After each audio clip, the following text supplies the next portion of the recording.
वायु प्रदूषण की वजह से लंग्स की बीमारी उतनी नहीं होती जितना कि धूम्रपान की वजह से होती है।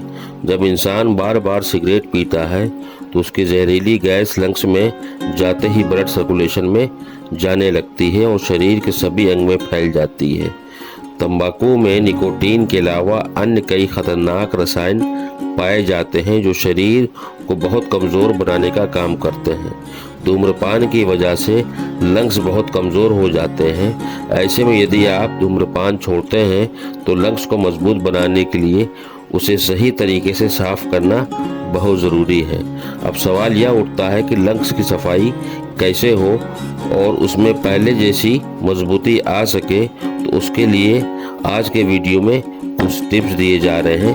वीडियो में लास्ट तक बने रहिए और हेल्दी लाइफ स्टाइल के लिए YouTube Sajid Hasan health channel को आज ही सब्सक्राइब करें और रेगुलर अपडेट्स के लिए बेल आइकन को ज़रूर दबाएं। भारत में हल्दी के औषधीय गुणों का प्रयोग पुराने ज़माने से किया जाता रहा है।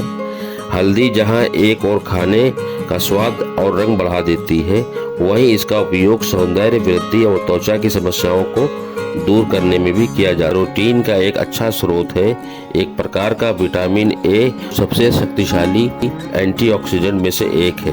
विटामिन ए आँख की सतह की रक्षा में मदद करता है और मजबूत विजन के लिए भी योगदान देता है। और इसके साथ ही फेफड़ों के लिए ग्रीन टी का आप इस्तेमाल कर सकते हैं। और आपको बताता चलूं कि ये ग्रीन टी मैं भी प्रोवाइड कराता हूं।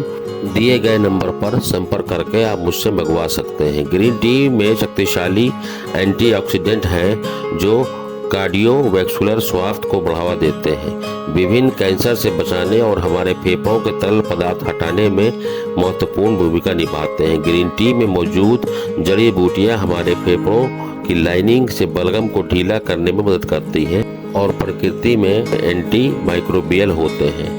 फेफड़ों के लिए लहसुन भी काफ़ी कारगर है। इसमें एलिसिन नामक एक यौगिक होता है जो एक शक्तिशाली एंटीबायोटिक एजेंट के रूप में कार्य करता है और हमारे फेफड़ों को छिपाने वाले श्वसन संक्रमण से निपटने में मदद करता है।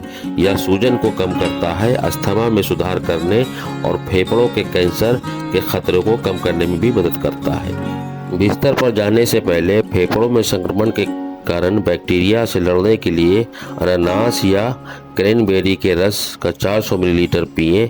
इन पेय पदार्थ में एंटीऑक्सीडेंट आपके श्वसन तंत्र के लिए बहुत उपयोगी हैं क्योंकि ये आपके फेफड़ों को शुद्ध करता है।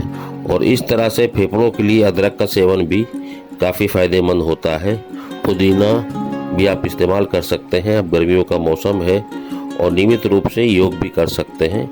जी हाँ, ऐसे तमाम योग हैं, आपको मालूम है नहीं तो पता कर लें, जिसमें योगासन करके आप अपने फेफड़े को स्ट्रॉन्ग कर सकते हैं। तो दोस्तों, जैसा कि आपको पता है कि YouTube Sajid Hasan health channel पर बेस्ट होम रेमेडीज़ और हेल्दी लाइफ स्टाइल और knowledge for health and herbs के बारे में बेहतर और अच्छी जानकारी दी जाती है। तो आप भी इसे ज़रूर अपनाएं अपनी ज़िंदगी में। और वीडियो अच्छा लगा हो तो इसको अपनों में ज़रूर शेयर करें। और फिर से गुजारिश है कि हेल्दी लाइफ स्टाइल के लिए YouTube Sajid Hasan health channel को आज ही सब्सक्राइब करें और रेगुलर अपडेट्स के लिए बेल आइकन को ज़रूर दबाएं। वीडियो देखने के लिए बहुत बहुत शुक्रिया। अल्लाह हाफिज़।